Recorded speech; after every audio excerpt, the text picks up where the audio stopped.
Hey guys, we just wanted to come and do a quick nutrition talk. We hope your first week of the Nutrition Kickstart has went well. We're just going to go over a little bit about food labels and sugary treats and sweets. Did you know that sugar is 8 times more addicting than cocaine? Basically, we've been taught this ever since we were children, to eat sugary sweets. When we were young, we always had a Pop-Tart, we had cinnamon rolls, we had sugary cereals, all of which was given to us by our parents, and from a very young age, we are basically ingrained to eat sugar. Every 4 grams of sugar is about a teaspoon. So if you take about a 20-ounce regular soda, you're getting around 64 grams of sugar. That's about 16 teaspoons of sugar in that one soda. Many studies have been done over the years about sugar, and sugar is basically responsible for many of the chronic diseases that we're seeing today. Morbid obesity, high blood pressure, cardiovascular disease, type 2 diabetes, all of these things are directly linked right back to sugar.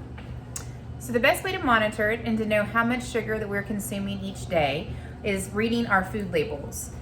Something like this peanut butter, for an example, while it says on the outside of it that it's a natural creamy peanut butter, they often trick us in marketing. If you look on the back of it and we're looking at the food label, the second ingredient that it has listed is sugar. Something like this one, which is just a Kroger brand natural creamy peanut butter, if you look at it, the only 2 ingredients that it has listed on here is roasted peanuts and salt, nothing else. So that's really what we want to look for is when we're looking at these labels, is to make sure that it has very minimum added sugars in there.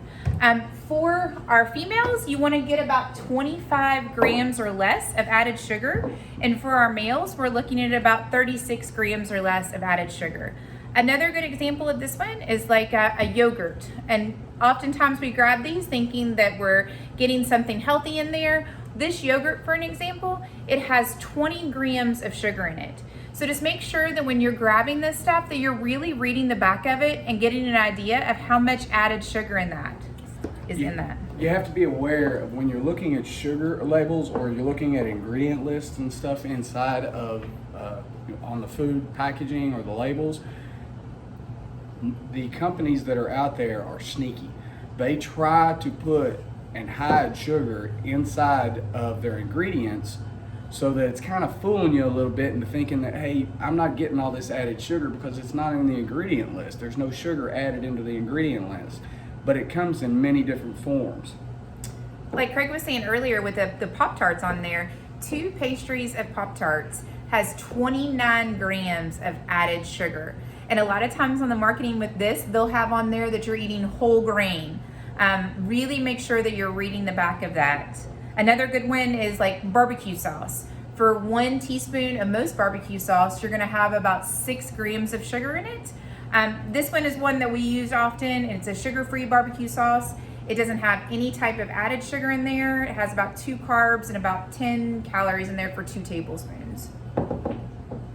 Another one that really is a tricky one that gets you is your coffee creamers. Make sure you're reading the back of those as well. They oftentimes have quite a bit more sugar inside of them.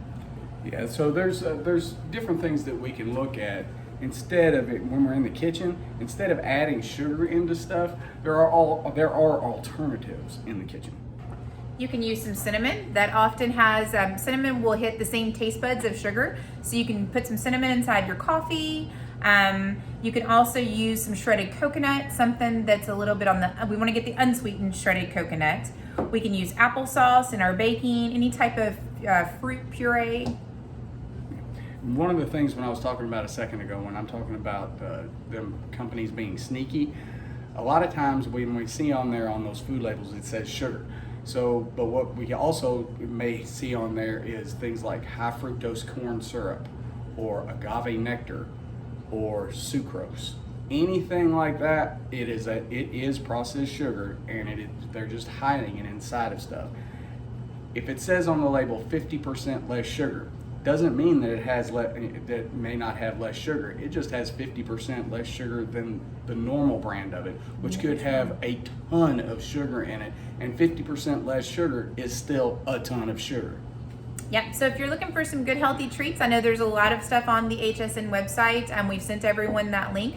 There's also a couple different things that we can post on there. If you're wanting like to get in some ice cream, we do some nice cream a lot at the house, where it's just some frozen bananas, and then also do like some chocolate PB2 with it. Mix that up in the blender, let it sit back in the freezer for maybe just less than 5 minutes, and it comes out just a nice little ice cream. Yeah, so there's a bunch of different things out there. Go to the HSN website and look at their recipes. If you have any questions whatsoever about reading food labels or looking at sugar content on something, please go into the app and send a message out there. If me and Tiff aren't immediately available, somebody's going to jump in there and say something. Yep. It's So all about accountability between all of us. we hope that you all had a great week, and we can't wait to see what goes on for the next week. So read the back of these food labels. We'll talk to you later. Bye-bye. Bye.